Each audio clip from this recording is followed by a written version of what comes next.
ও বন্ধুরে, আল্লাহ রাব্বুল আলামিন আসমানের অসংখ্য অগণিত ফেরেশতাদেরকে ডাক দেয়া বলে, ফেরেশতারা দেখ, আমার বান্দারা বান্দিরা আমাকে দেখে নাই, আমার জান্নাত দেখে নাই, জাহান্নাম দেখে নাই, আমার জমিনের একটা অংশের মধ্যে বৈশা বৈশা আমি আল্লাহর জিকির করে, আমার কোরআনের তেলাওয়াত শুনে, আমার কোরআনের আলোচনা বক্তব্যগুলি শ্রবণ করে আমলের নিয়তে শুনতেছে। ফেরেশতারা তোরা সাক্ষী থাক, আমি আল্লাহ তাদের গুনাহগুলা মাফ করে দিলাম। আল্লাহ পারে কি পারে না? আল্লাহর নবী বিশ্ব নবী রাহমাতুল লিল আলামিন মসজিদে নববীর সামনে বসা, ভালো করে লক্ষ্য করবেন বাবা। মসজিদে নববীর সামনে নবী সাহাবায়ে কেরামকে নিয়ে বসা আছেন। আল্লাহর পয়গম্বর কথা বলে, অসংখ্য সাহাবীরা বৈশা বৈশা নবীর চোখের দিকে তাকায়া চাতক পাখির মতো তাকায় আছে, নবীর মুখের দিকে তাকায়া কথাগুলি শোনে। আপনাদের মতো লাড়াছাড়া দেয় না, আপনাদের মতো উঠা বসা করে না। আদবের সাথে আল্লাহর নবীর সামনে সাহাবায়ে কেরাম কথাগুলি শুনতেছে বাবা।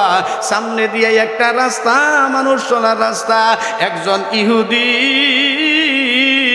বন্য পাখি শিকার করছে, জবাই করার পরে হাতের মধ্যে লইয়া বাবা পাখিটা লইয়া বাসস্থানে রওনা করেছে, তার বাড়িতে চলে যাবে। হঠাৎ করে লক্ষ্য করে দেখে কিছু সংখ্যক মানুষ বসে আছে চুপচাপ, আদবের সাথে এমন ভাবে বসে আছে মানুষগুলা জিন্দা না মরা বোঝা যায় না। লোকটা অবাক হইয়া গেছে। সমস্ত মানুষগুলি একটা মানুষের মুখের দিকে তাকায় আছে। রে, এত সুন্দর মজমা, এত সুন্দর বৈঠক তো জীবনে কোনোদিন দেখলাম না। আল্লাহর নবীর চেহারার দিকে ইহুদির নজর যাওয়ার সঙ্গে সঙ্গে বাবা নবীজির নূরে তাজাল্লি ভিতরে গিয়ে হিট করেছে। জোরে কি বলা যাবে মারহাবা। নবীর চেহারার মধ্যে পাওয়ার ছিল কি ছিল না? কথা বলেন, ছিল কি ছিল না? কথায় কিন্তু কথা চলে আসবে। ও বন্ধু মুসলমান, আল্লাহর গোলাম, নবীর উম্মতের দল, নবীর চেহারার মধ্যে বাবা পাওয়ার ছিল। আল্লাহর নবী হুজরা খানার থেকে বের হয়েছে বাবা। লক্ষ্য করেন বন্ধুগণ, তাফসিরের কিতাবের মধ্যে আসছে, তাফসিরে হক্কানির মধ্যে শাহ আব্দুল হক মুহাদ্দিসে দেহলভী রাহমাতুল্লাহ আলাইহি বলেন, আল্লাহর নবী হুজরা খানার থেকে বের হয়েছে, ঘরের সামনে আইসা দেখে, রওজার সামনে আইসা দেখে বাবা আল্লাহু আকবার, হযরত আবু বকর দাঁড়ায় আছে। চেহারাটা মলিন মলিন দেখা যায়, চেহারার মধ্যে ক্ষুধার্তের ছাপ পড়ে গেছে। হযরত আবু বকর বাঁকা হয়ে দাঁড়ায় আছে। আল্লাহর নবী ডাকতে বলে, আবু বকর এইভাবে দাঁড়ায় আছো কেন রে বাবা? কি হয়েছে? চেহারাটা কালো কালো হইয়া গেছে, কারণ কি? আবু বকর চোখের পানিগুলি ছেড়ে দিয়েছে বাবা। দুইজন সাহাবী আল্লাহর নবীর দিকে অপলক নিত্রে তাকাইতে পারত। একজন সাহাবীর নাম হইল আবু বকর, দ্বিতীয় সাহাবীর নাম হইল ওমর। না সুবহানাল্লাহ, কালকে বাড়ির যে কবেন আর একটু জোরে কন্যা সুবহানাল্লাহ।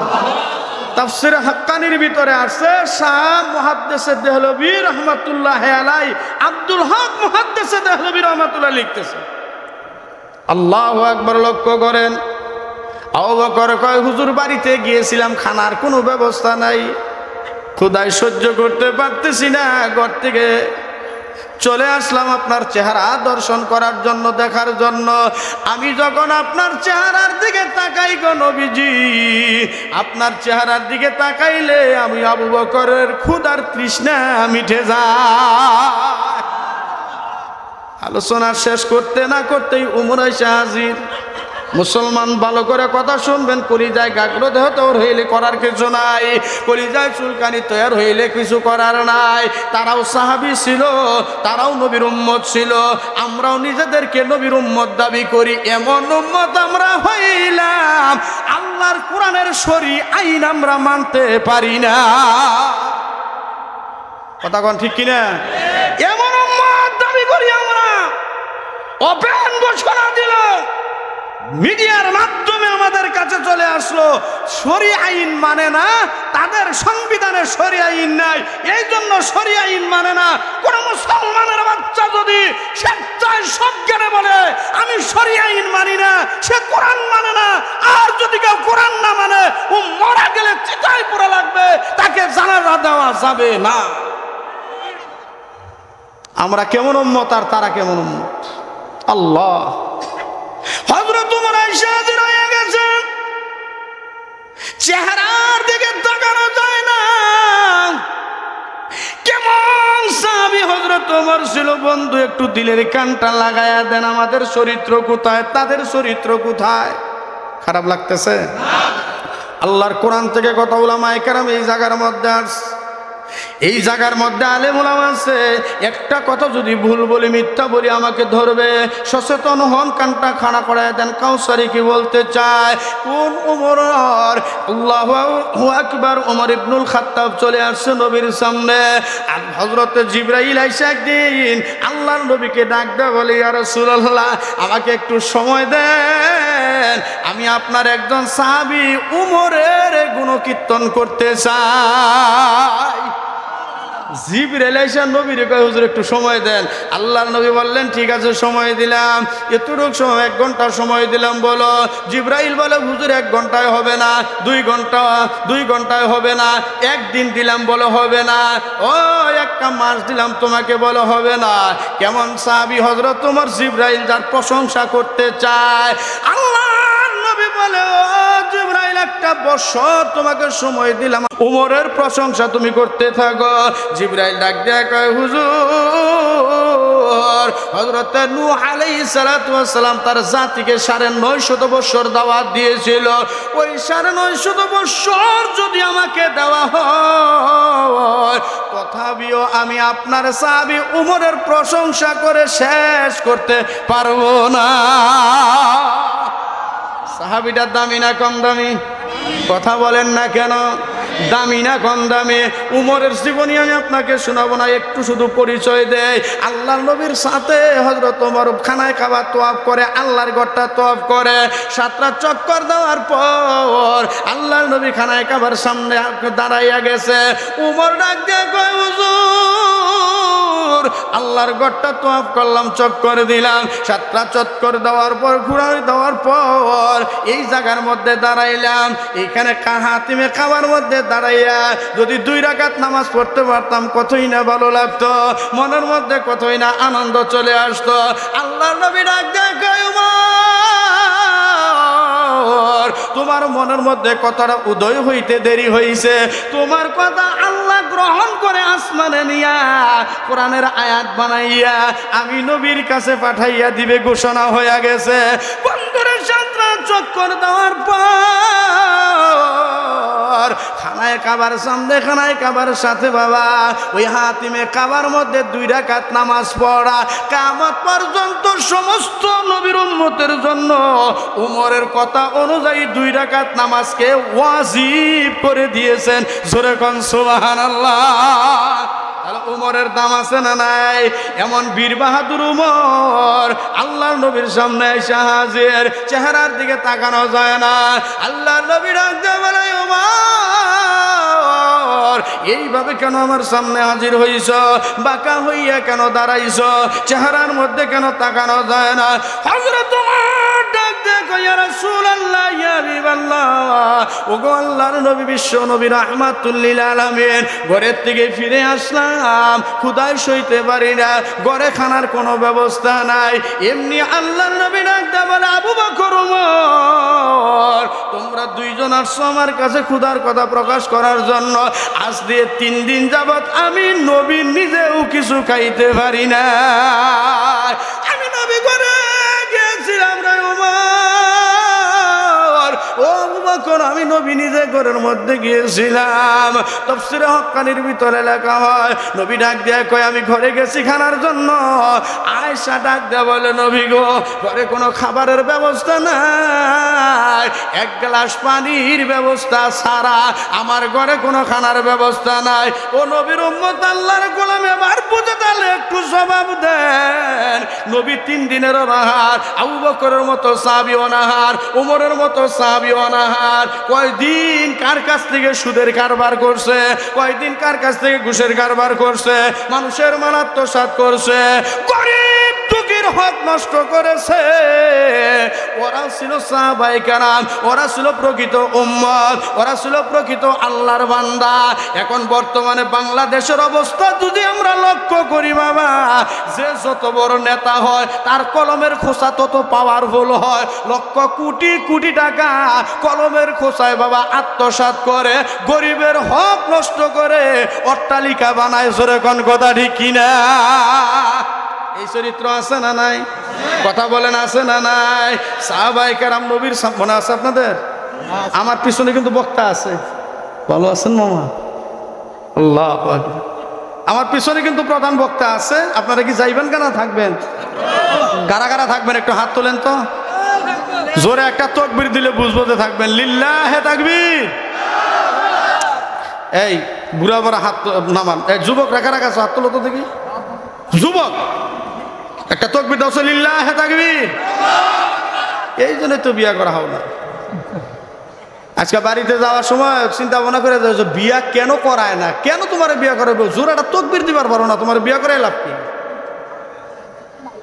তাকবীর কি জোরে দেওয়া যাবে?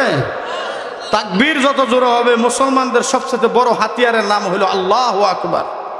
কথা কোন ঠিক কিনা?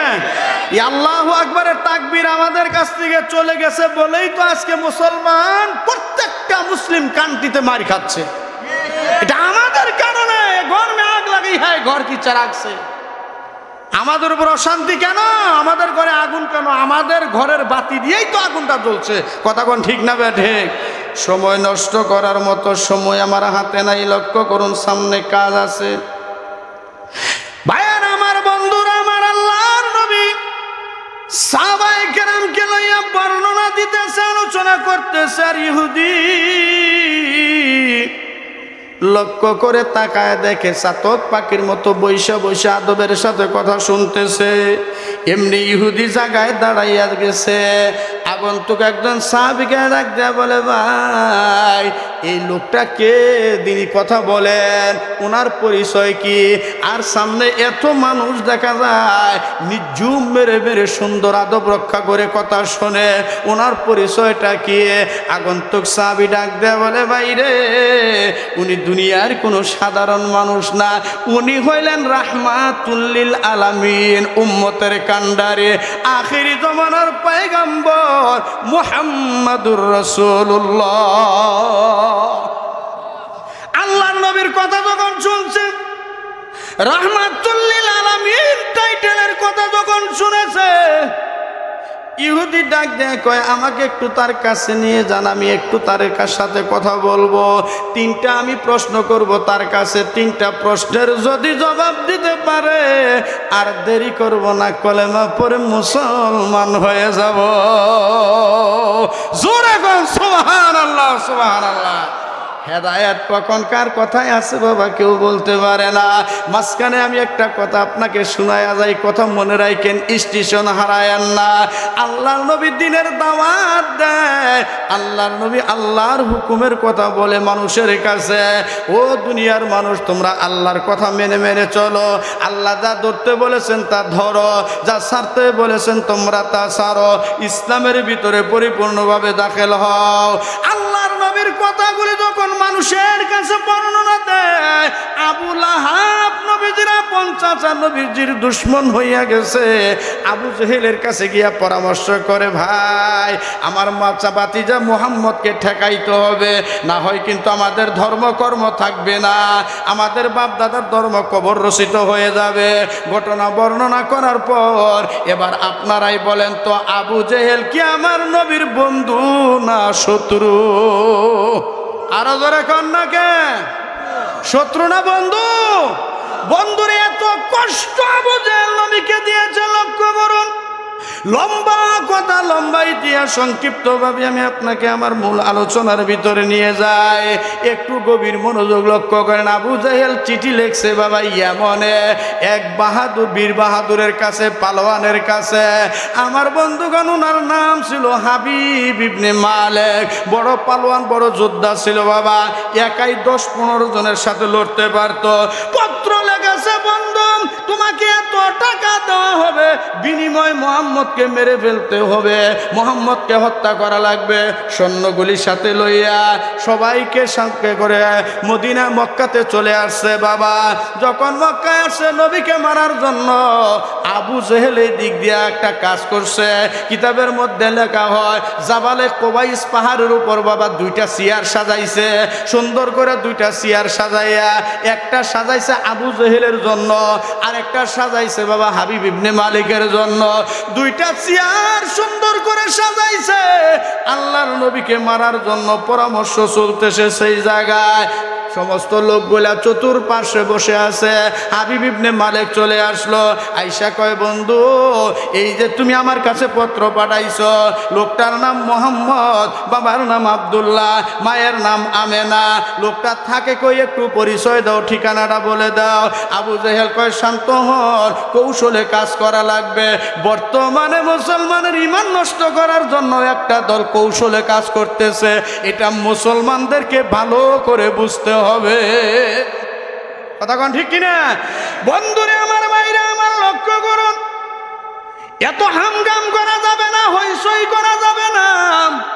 কৌশলে মোহাম্মদকে ধরে আনতে হবে। ওনার চাচার বাড়িতে আছে, আমির হামদার ঘরে আছে। ঠিকানা বলে দেওয়া হলো, 4 জন লোক পাঠাইয়া দিস। আল্লাহ রাব্বুল আলামিন কুদরতি ভাবে আমির হামদার বিবির কাছে খবরটা শোনায়া দিয়েছে। জোরে কন্যা সুবহানাল্লাহ। 4 জন ব্যক্তি যাই আমির হামদার ঘরের সামনে দাঁড়াইছে। মোহাম্মদ মোহাম্মদ কয়ে যখন ডাক দিছে, আমির হামদার বিবি ডাক দিয়ে কয় ভাতিজা মোহাম্মদ, কে বা কারা ডাকতেছে, খবরদার তুমি কিন্তু বাহিরে যাইবা না, তাদের কিন্তু উদ্দেশ্য খারাপ, বাহিরে তুমি যাইবা না। আল্লাহর নবী শুনতেছে, ডাকতেছে। 1 2 3টা ডাক যখন দিয়া ফেলাইছে, কিতাবের মধ্যে লেখা হয় আল্লাহর নবী ডাক দিয়ে বলে, চাচি আম্মা আপনি টেনশন কইরেন না, আমার ক্ষতি কেউ করতে পারবে না, আমার সাথে স্বয়ং আছেন আমার আল্লাহ। জোরে জোরে কোন সুবহানাল্লাহ। বন্ধু মুসলমান, আমার আপনার পয়গম্বর দরজা খুলে যখন বের হয়ে আসছে, 4 জন লোক ডাক দেয়, বলে তোমার নাম মোহাম্মদ? বলে হ্যাঁ, আমার নাম মোহাম্মদ, বাবার নাম আব্দুল্লাহ, মায়ের নাম আমেনা। তুমি কি কালেমার দাওয়াত দাও, দিনের দাওয়াত দাও? বলে হ্যাঁ, দিনের দাওয়াত আমি তো প্রচার করতেছে, আমার নেতা অপেক্ষা করতেছে, জাবাইল কুবাইস পাহাড়ের উপর তোমাকে যাওয়া লাগবে। আল্লাহ নবীর সাথে রওনা করলেন, জাবালে কুবাইস পাহাড়ের উপর চলে গেছে। বেদব আবু জেহেল চেয়ারের মধ্যে বসা।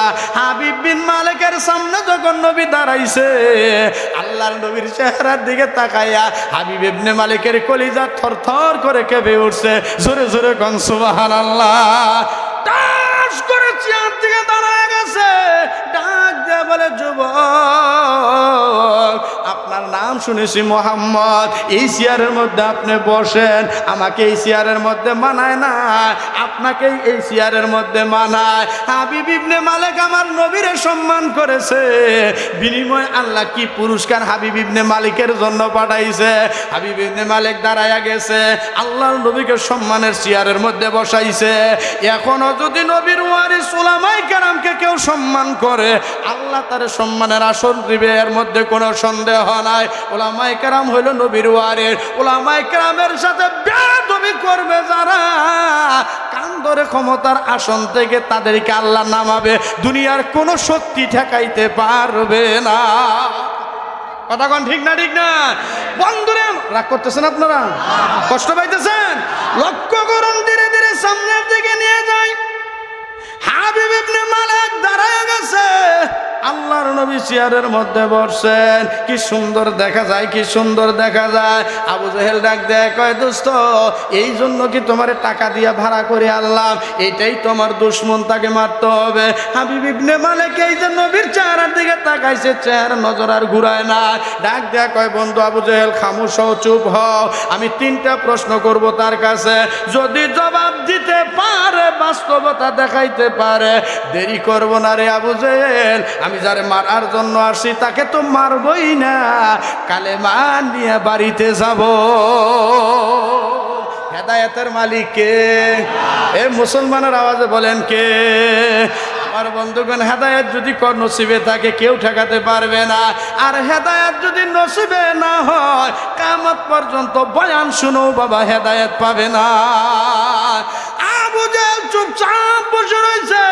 হাবিব ইবনে মালিক নবীকে চেয়ারের মধ্যে বসায় ডাক দেয়, কয় আপনি নবী দাবি করেন? বলে হ্যাঁ, আল্লাহ আমার নবুয়তি দিয়েছে, আমি নবী হয়েছি, মানুষের মধ্যে কালেমার দাওয়াত দেয়। হাবিব ইবনে মালিক ডাক দেয়, কয় ঠিক আছে বুঝলাম, আপনি যদি প্রকৃতপক্ষে সত্য নবী হয়ে থাকেন, ওই যে আকাশের চাঁদ, পূর্ণিমার চাঁদ ঝলঝল করতেছে আকাশের মধ্যে, ওই চাঁদরা আঙ্গুলের ইশারায় 2টা টুকরা করে দেখাইতে হবে।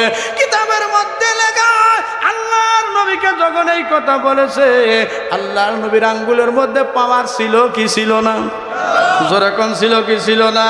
একটা আঙ্গুল, শাহাদত আঙ্গুলের মুজিজা যদি আমি আপনাদের সামনে বর্ণনা দেই, ফজর হবে বাবা। একটা শাহাদত আঙ্গুলের মুজিজা বর্ণনা করে শেষ করা যাবে না। লামিয়াতুল মুজিজা নামক একটা কিতাব আমাদের কওমি মাদ্রাসায় পড়েছি, ছাত্রদেরকে পড়াই বাবা। অসংখ্য মুজিজা দিয়ে সেই কিতাবের মধ্যে ভরপুর করা হয়েছে। আল্লাহর নবী আকাশের দিকে আঙ্গুল উঠাইতে দেরি হয়েছে, ইশারা করতে দেরি হয়েছে, পূর্ণিমার চাঁদরা 2টা খণ্ড হইয়া পাহাড়ের 2 পার্শ্বে পড়ে গেছে, থর থর করে কাঁপতেছে। মুসলমানের আওয়াজে একটু বলা যাবে মারহাবা। আকাশের চাঁদ 2 টুকরা হয়ে যায়। বিশ্ব নবী রাহমাতুল লিল আলামিন হাবিব ইবনে মালিককে ডাক দেয়, কয় হাবিব দেখো? বলে হ্যাঁ, বাস্তবতা পেয়েছে। 2 নম্বর প্রশ্ন, ইয়া রাসূলুল্লাহ, ওগো আল্লাহর নবী, এই 2টা টুকরা চাঁদ আমাকে একত্র করে দেখাইতে হবে। আল্লাহর নবী ডাক দেয়, বলে চাঁদ রে, 2টা টুকরা একত্রিত হইয়া যা, ইশারা দিতে দেরি হয়, 2 টুকরা চাঁদ একত্রিত হইতে দেরি নাই। আজকের বিজ্ঞান চাঁদের দেশে গমন করে, চাঁদের দেশে প্রবেশ করে প্রমাণ করেছে 1400 বছর আগে আব্দুল্লাহর ছেলে মুহাম্মদ আঙ্গুলের ইশারায় যে চাঁদ 2 টুকরা করেছিল, তার বাস্তব প্রমাণ চাঁদের মধ্যে তারা দেখতে পেরেছে। একটু সুরে কন্যা সুবহানাল্লাহ। 2 টুকরা চাঁদ এক হয়ে গেছে। হাবিব বিন মালিক আর দেরি করে নাই, দৌড় দিয়ে গিয়ে নবীর কদম জড়ায় ধরছে। নবীর কদমের মধ্যে চুমা খায় আর কয়, 2 কদমে চুমু খাবো, 2 কদমে চুমু খাবো, চরণ ধুলি মাগবো গায়, পাইলে নিরালায় গো নবী, পাইলে নিরালায়। বলেন পাইলে নিরালায় গো নবী, পাইলে নিরালায়। 2 জাহানের সরদার হইয়া মদিনাতে আসেন শুয়া, এখনো কান্দেন নবী, এখনো কান্দেন নবী, উম্মতের মায়ায়, পাইলে নিরালায় গো নবী, পাইলে নিরালায়। আমি 2 কদমে চুমু খাবো, 2 কদমে চুমু খাবো, চরণ ধুলি মাগবো গায়, পাইলে নিরালায় গো নবী, পাইলে নিরালায়। আল্লাহ নবীর কদম মুবারক ধরে হাবিব ইবনে মালিক চোখের পানি সারিয়া কান্দে। আবু জেহেল ডাক দেয়, কয় কি ব্যাপারে? এই জন্য বুঝি তোমারে টাকা দিয়ে ভাড়া করেছিলাম? হাবিব ইবনে মালিক ডাক দেয়, কয় আবু জেহেল খামোশ হইয়া যা, চুপ হইয়া যা। আমি এই ব্যক্তিকে মারবো তো দূরের কথা, তুই চিনতে পারোস নাই। আমি আমার নজর দিয়ে যখন তাকাইছি, এই লোকটার মধ্যে আমি যা দেখতে পেরেছি, আমার জিন্দেগিতে তার কিছু, তার আর কোনো মানুষের মধ্যে তা দেখতে পারি নাই। আবু জেহেল আমি মারবো তো দূরের কথা, আমার পয়গম্বরের শরীরে যদি একটু টাচ করা হয়, তুমি যত বড় নেতাই হও না কেন, আমি কিন্তু তোমারে ছাড়বো না। জোরে কোন কথা ঠিক কিনা? আমরা সেই নবীর উম্মত, ওই নবীর উম্মত যারা দাবি করে করো বাবা, ভালো করে কানটা খাড়া করে শুনে যাও। তুমি আওয়ামী লীগ করো, আওয়ামী লীগের দালালি করো, আমি নিষেধ করি না। তুমি বিএনপি করো, বিএনপির দালালি করো, নিষেধ করি না। তুমি জাতীয় পার্টি করো, জাতীয় পার্টির দালালি করো, নিষেধ করি না। আমি নবীর দালাল, নবীর কথা বলবো। যেই দলের হও না কেন, নবীর প্রতি যদি গালি আসে, নবীকে যদি খাটো করা হয়, নবীকে যদি অপমান করার চেষ্টা করা হয়, এক বিন্দু রক্ত থাকতে কোনো বেঈমানের বাচ্চাকে ছাড় দেওয়া হবে না। আমরা নবীর বেলায় সকলেই সমান, জোরে কোন কথা ঠিক কিনা? নবীর অপমান আমরা সহ্য করব না, দিনের অপমান আমরা সহ্য করতে পারি না।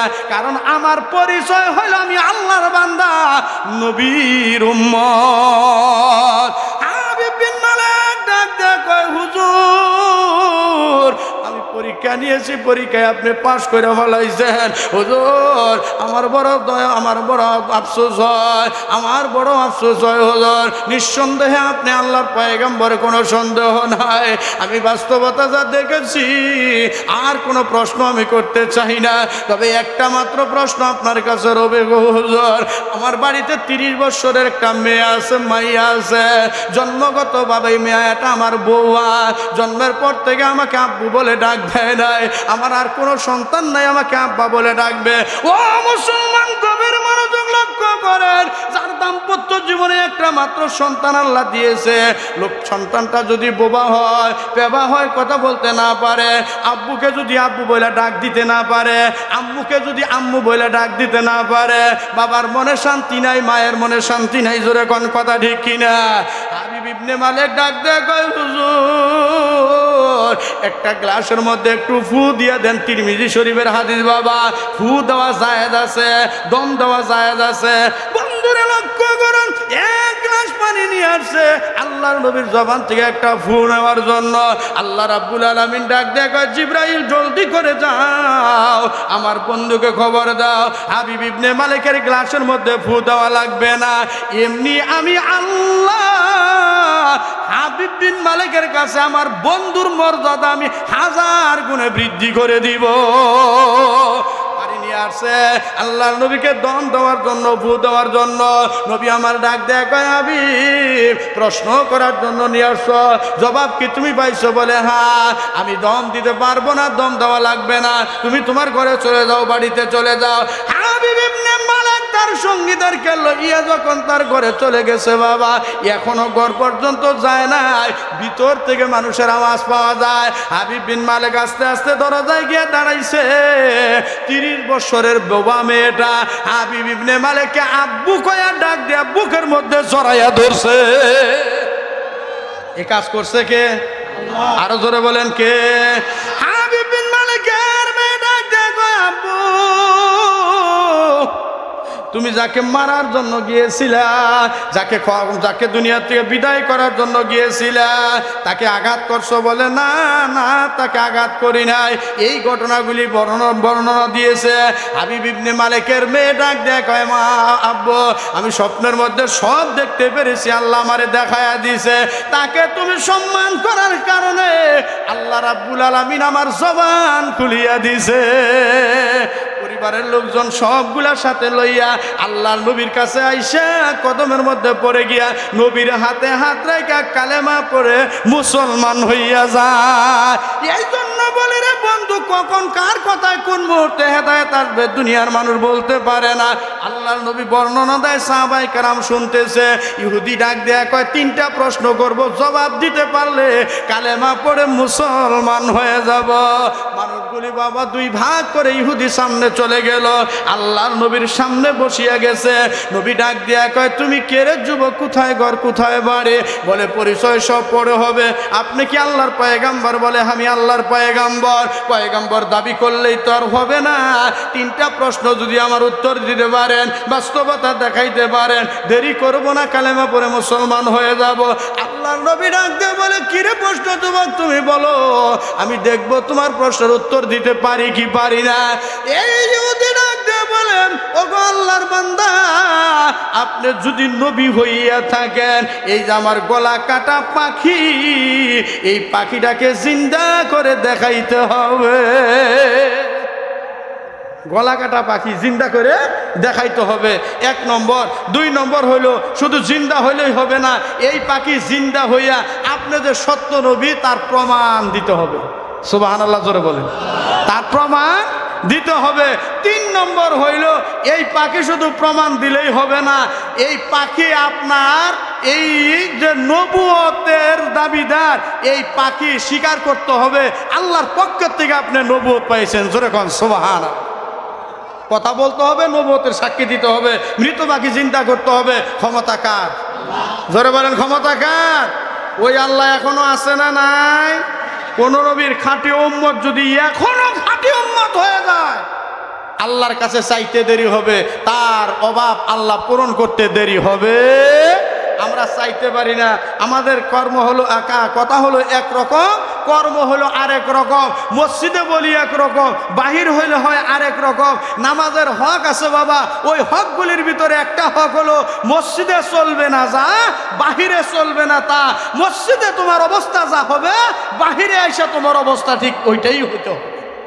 কথা কোন ঠিক কিনা? এখন আমাদের মসজিদের অবস্থার বাহিরের অবস্থা কি এক আছে?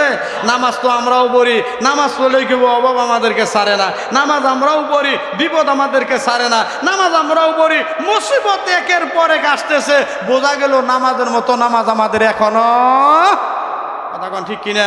3টা প্রশ্নের জবাব দিব আমি একটু পরে। তার আগে আমি মূল আলোচনা, উদখুলু ফিস সিলমি কাফা, উদখুলু ফিস সিলমি কাফা ওয়ালা তাত্তাবিউ খুতুওয়াতিশ শাইতান। আল্লাহ বলে খবরদার, খবরদার, শয়তানের দোকায় যেন তোমরা পড়ো না। ইন্নাহু লাকুম আদুউম মুমিন, নিশ্চয়ই ওই শয়তান লাকুম তোমাদের জন্য জাহেরি এবং বাতিনি শত্রু। জোরে কোন কথা ঠিক কিনা?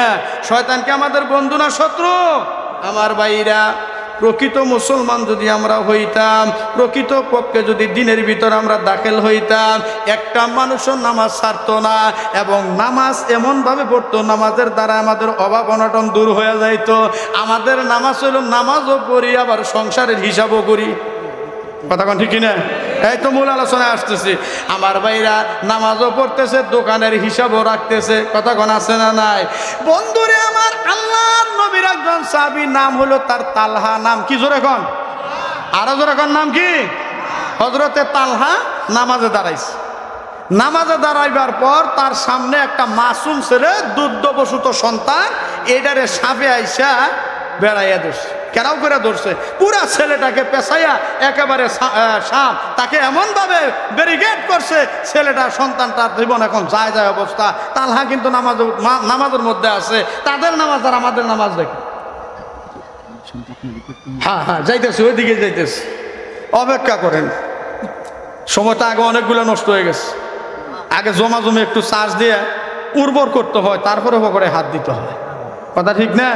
এখন আসে এই ধনবাড়ি শস্যবাড়ির থেকে কিছু কথা যদি না শুনে, কই টাকা দিন, টাকা তো আমি কামাই করে থুয়াই নেই। আপনার পকেটে টাকাকে আমি থুয়েছি কামাই করে, অসুবিধা হইতেছে আপনাকে? আলোচনা তো শেষ করি নাই, মাঝখান থেকে উঠতেছেন কেন? আসলে কালেকশনের জিম্মাদারি থাকলে আলোচনা করে মজা নাই। আমাদের দেশে খ্রিস্টান আছে, আমাদের ধনবাড়িতে খ্রিস্টান আছে, চিনেন খ্রিস্টান? গারো, গারো।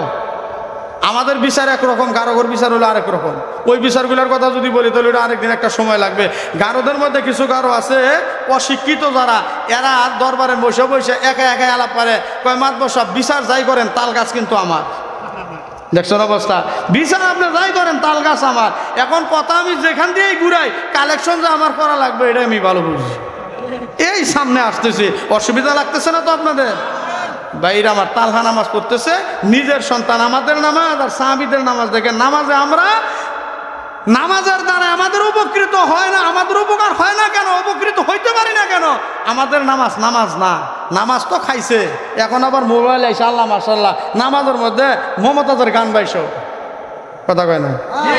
আপনার এলাকায় মনে হয় না? শিল্পীদের গান নামাজের মধ্যে বাজতেছে। আরো কি নামাজ আছে কোন তো? নিয়ত টিয়ত ছাইরা দিয়া এরপরে মোবাইল বন্ধ করে আবার দেখে কেরা দিছে, এটা আবার দেখতেছে কে দিছে। এখনো কি তার নামাজ আছে? নামাজ তো গেছে কোন দিন, এর কোনো খবরই নাই। তো তালহা নামাজ পড়তেছে, নিজের সন্তানের সাথে বেড়াইয়া ধরছে, তালহার কোনো খবর নাই। ওনার বিবি পাশের থেকে মানুষ খবর দিয়ে আইনা এই সাপ থেকে তার সন্তানকে রক্ষা করছে। নামাজ পড়ার পরে সালাম ফিরাইবার পরে হযরত তালহা দেখেন অনেকগুলি মানুষের সমাগম। বিবিরে জিজ্ঞাসা করে, কি গো বিবি, এত মানুষের সমাগম কেন? কয়, আপনি নামাজ পড়তেছেন, কিছুই দেখেন নাই? আপনার ছেলেটাকে সাপে পেঁচাইয়া প্রায় মৃত্যুবরণ অবস্থা, আপনি কি কিছুই জানেন না? হযরতে তালহা ডাক দেয়, কয়, আল্লাহর কসম করে বলি, নামাজের ভিতরে যে এত মানুষের সমাগম, আমার ছেলেকে সাপে ঘেরাও করছে, আল্লাহর কসম আমার কোনো খবর ছিল না। তালহার নামাজের মতো এক উক্ত নামাজকে আমরা পড়তে পারছি? বন্ধুরে আমার, তালহা একজন সাহাবী, দরিদ্র সাহাবী, নবীর দরবারে যাইতে পারে না সময়ের অভাবে। আল্লাহর নবী ডাক দেয়া কয়, সাহাবীরা চলো তো একটু তালহার বাড়িতে যাই। উদখুলু ফিস-সিলমি কাফা, ইসলামের ভিতরে কেমন ভাবে তারা প্রবেশ করছে। আবু বকর, ওমর, ওসমান, আলী, অন্যান্য সাহাবায়ে কেরামকে লইয়া আল্লাহর নবী নিজে গেছেন তালহার বাড়িতে। গিয়া তালহাকে ডাক দিছে। নবীর কণ্ঠের আওয়াজ পাইয়া তালহা দৌড়াইয়া বের হয়ে আসছে। ইয়া রাসূলুল্লাহ, ইয়া হাবিবাল্লাহ, কোনো খবর নাই, হঠাৎ করে আমার বাড়িতে আসলেন, কোথায় বসতে দিব আর কি খাইতে দিব? আল্লাহর নবী ডাক দিয়ে বলে, তালহা, খাইতে আসি নাই, বসতে আসি নাই, আজকে কয়েকটা দিন হয়ে গেল, আমার কাছে তুমি যাও না কেন? আমার সাথে দেখা করো না কেন? তালহা কান্দে আর বলে, হুজুর, দরিদ্রতার কারণে আপনার কাছে যাইতে পারি না, সারাদিন মাঠে কাজ করি গো হুজুর। সন্ধ্যার সময় বাড়িতে আসে, শরীরটা দুর্বল হয়ে যায়, দেখা করি আর এখন পর্যন্ত দেখা হয় নাই। ইয়া রাসূলুল্লাহ, দয়া করে একটু বসেন। এমনি তালহা বাসার ভিতরে গিয়া ছোট্ট একটা মাদুরি চাটাই নিয়ে আসছে। মানুষ গেছে অনেকগুলা, কেমনে বসতে দিবে বাবা? বসার মতো যথেষ্ট পরিমাণ ব্যবস্থা যার বাড়িতে নাই। আল্লাহর নবীর সামনে আড়াই পেছের একটা মাদুরি চাটাই নয়া নবীর সামনে হাজির হয়। নবী আমার ডাক দেয়া কয়, তালহা, এতগুলা সাহাবী তুমি কেমনে বসতে দিবা? তালহা কয়, হুজুর, এই পর্যন্তই ব্যবস্থা, আমার তো আর কোনো বসার ব্যবস্থা নাই।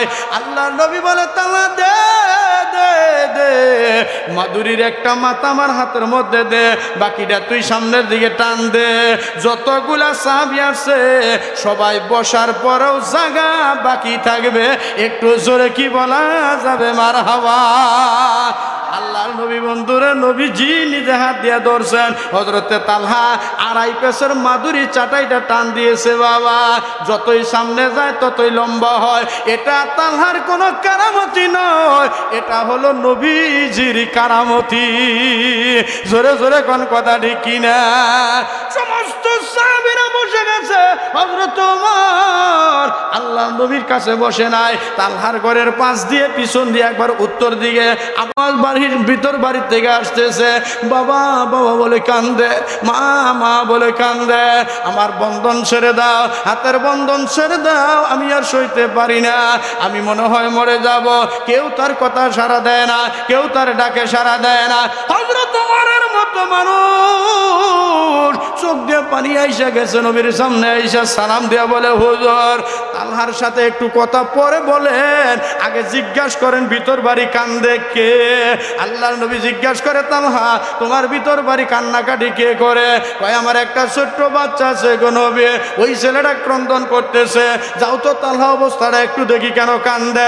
নবীজি যখন সাহাবীদেরকে লইয়া ভিতর বাড়ি গেছে, মুসলমান একটু লক্ষ্য করো, নামাজ কেমনে হবে? তুমি তো এখনো ইসলামের ভিতরেই দাখিল হও নাই, তুমি তো এখনো এক পর্যন্ত মুমিন হতে পারো নাই। যেই মাত্র ভিতর বাড়ি গেছে, লক্ষ্য করে দেখে 5 বছরের একটা শিশু বাচ্চা, মাসুম বাচ্চা, দরজার সাথে বাবা এমন ভাবে বাইদা রাখছে, দড়ি রশির দাগ পড়ে গেছে হাতের মধ্যে, কেউ তার কাছে যায় না, বন্ধন ছেড়ে দেয় না।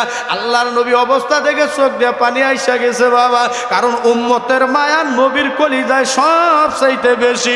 জোরে কোন কথা ঠিক কিনা? আমার ভাইরা আমি জিজ্ঞাসা করে, ও তালহা, এই ছেলেটাকে এইভাবে বাইদা রাখছো কেন? তালহা কয়, হুজুর, বাহির বাড়িতে যেই খেজুরের গাছের নিচে আপনাকে বসতে দিয়েছিলাম, ওই গাছটা আমার না, ওই গাছটার মালিক হলো একজন ইহুদি। ওই গাছের থেকে খেজুরগুলা যখন পেকে পেকে জোরে জোরে আমার সীমানায় আসে পড়ে, আমার এই ছোট্ট বাচ্চাটা ভালো মন্দ বোঝে না, জান্নাত জাহান্নাম বোঝে না। 5 বছরের ছোট বাচ্চা, এখন পর্যন্ত যার গুনার ডায়েরি শুরু হয় নাই, নেকের ডায়েরি এখন পর্যন্ত শুরু হয় নাই। হুজুর ওই খেজুরগুলা কোটাইয়া কোটাইয়া, ওই খেজুরগুলা টোকাইয়া টোকাইয়া নিজের মুখের মধ্যে দেয় আর খাইতে থাকে। ইহুদি আইসা আমার ছেলেরে গালি দেয়, কষ্ট লাগে না। ইহুদি আইসা আমারে গালি দেয়, কষ্ট লাগে না। কিন্তু আমার সন্তানের কারণে ইসলাম আর আমার নবীরা যখন গালি দেয়, তখন আমার কলিজায় মানে না। আমার জন্য, আমার সন্তানের জন্য ইসলামের উপরে বদনাম আসবে কেন? এই জন্য ছেলেটারে বাইদা রাখছি। দুনিয়াতে গালি সহ্য করা যাবে, হাসরের ময়দানে যদি ইহুদি আমার জান্নাতের পথের প্রতিবন্ধকতার সৃষ্টি করে, ওই দিন আমি সহ্য করতে পারবো না। এই জন্য ছেলেটারে বাইদা রাখছি। আজকে আমাদের সমাজে, আমাদের গ্রামে, আমাদের বাড়িতে এমন সন্তান আছে অহরহ অপরের মাল চুরি করে আনতেছে, বাবা মা খাইতেছে, একটা দিনের জন্য বাধা দেয় না। চুরির মাল পেটের মধ্যে ঢুকাইয়া, হারাম মাল পেটের মধ্যে ঢুকাইয়া, আল্লাহর কসম কিয়ামত পর্যন্ত সেজদা দিলে সেজদা কবুল হবে না। কথা ঠিক না বে ঠিক? ভাইরা আমার, বন্ধুরা আমার, আল্লাহর নবী ডাক দেয়া কয়, তালহা হাতের বন্ধন ছেড়ে দাও। কয়, ইয়া রাসূলুল্লাহ, হাতের বন্ধন ছেড়ে যে দিব, এই সন্তানের কারণে তো আমি লজ্জিত হব। আল্লাহর নবী ডাক দেয়া কয়, সাহাবীরা কে আছো, এই খেজুর গাছটা আমারে কিনা দিতে পারবা? সুবহানাল্লাহ জোরে বলেন। কে আছো আমার এই খেজুর গাছটা খরিদ করে দিবে? ধনাঢ্য সাহাবী হযরত ওসমান দাঁড়ায় গেছে। ইয়া রাসূলুল্লাহ, ইয়া হাবিবাল্লাহ, চোখের পানি মঞ্চ বন্ধ করেন, হুজুর চোখের পানি মুছে ফেলেন, আমি আপনাকে খেজুর গাছটা কিনে দিব। হযরত ওসমান গনি দিছে একটা দড়ি, হুদির বাড়িতে চলে গেছে। আমার বন্ধুগণ, হযরত ওসমান বলে, যত টাকাই লাগে আমি খেজুর গাছ কিনা নবী আপনাকে হাদিয়া দিব, তথাপিও আপনার চোখের পানি আমি বরদাস্ত করতে পারবো না। ও নবীর উম্মতের দল, আল্লাহর নবী আজকে দুনিয়ার জমিনে নাই, আল্লাহর নবী চলে গেছে। আল্লাহর নবী হাদিস বলেন, মসজিদ হইল আল্লাহর ঘর, আর মাদ্রাসা হইল আমার ঘর। আমার ঘরে যারা দান করবে, আমি নবী তাদের জন্য সুপারিশগার হব। আমি নবী তাদের জন্য সুপারিশগার হইয়া জান্নাতের পারমিশন দেব, জান্নাতের জিম্মাদারি নিব। যদি নবী জান্নাতের জিম্মাদারি হয়, ওই ব্যক্তির আর কোনো কষ্ট থাকতে পারে? যখন পারে? এতগুলা মানুষ এই জায়গার মধ্যে বসা, 3টা কথা কিন্তু আমার বাকি আছে। কত টাকা দিয়া খেজুর গাছটা খরিদ করে, এটাও আমার জানা দরকার আছে। হযরত ওসমান একা কেন খরিদ করবে? ওসমানের মতো আমি আপনি একজন উম্মত হওয়া দরকার আছে না নাই? জোরে বলেন, আছে না নাই? এই যে নবীর মাদ্রাসাটা বাবা আপনারা উঠাইছেন, আল মসজিদু বাইতুল্লাহ, আল মাদ্রাসাতু বাইতি। নবী বলে, মসজিদ আল্লাহর ঘর, মাদ্রাসা আমার ঘর। আমার ঘরের খেদমত যারা করবে, আমার ঘরের সাথে যাদের মহব্বত থাকবে, আমি নবী তাদের জন্য জান্নাতের জিম্মাদার হয়ে যাব।